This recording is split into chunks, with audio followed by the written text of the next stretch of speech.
I'll just start the conversation a little bit here.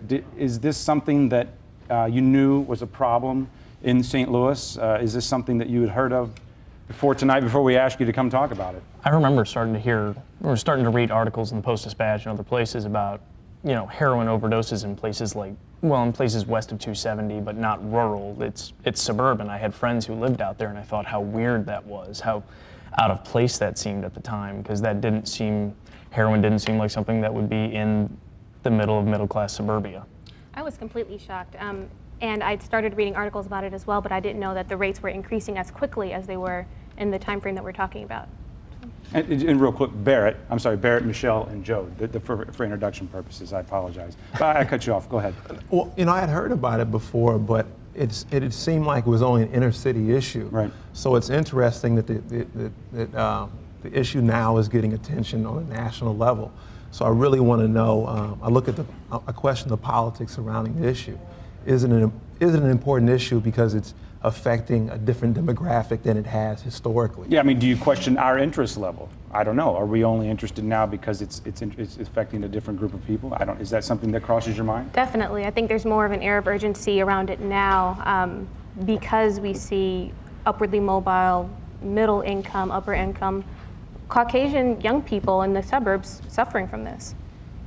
One of the things I thought was really weird, though, was that other states were looking to us for, what they say, Wisconsin or Illinois, yeah. Different places were asking us, St. Louis, Missouri, what's your response to this?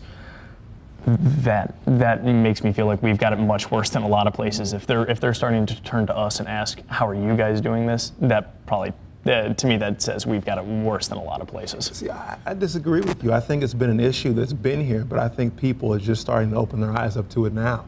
I was telling you guys when we were sitting around, I went to school with a lot of kids who did drugs, and they did drugs from the ages of 13 on up, but the parents did not care and they did not see.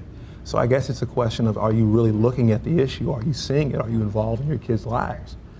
So the age doesn't surprise you? When we heard Jude just barely, we're going to go back to him hopefully in a minute, but he was starting at 15, and that's a little old compared to what Dan was just sitting here saying, that it can be 12. as young as 12. Mm-hmm. That doesn't surprise you? Not at all. I went to school with kids who started off smoking cigarettes. They went from cigarettes to doing marijuana, and it slowly trickled into different drugs, and it went on from the time they were 13 on to 18. So. But not everybody who does marijuana goes on to heroin. Exactly.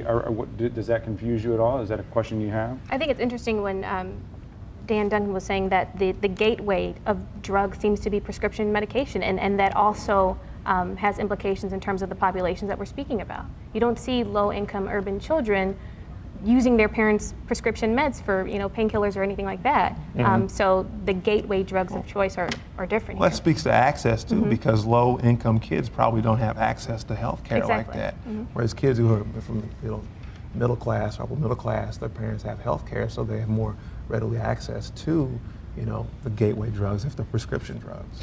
It scares me that this stuff is the prescription painkillers and the things that are the gateway for heroin use are not only accessible, but they're not really being monitored by the parents, by folks who are in charge, by the people that these kids should be listening to and respecting. Like, don't get into this. Mm-hmm, mm-hmm. It worries me a lot that parents either are, they don't notice it, or they're willfully ignorant, or surely my kid's not doing that. That's a problem for someone else's kids, not mine.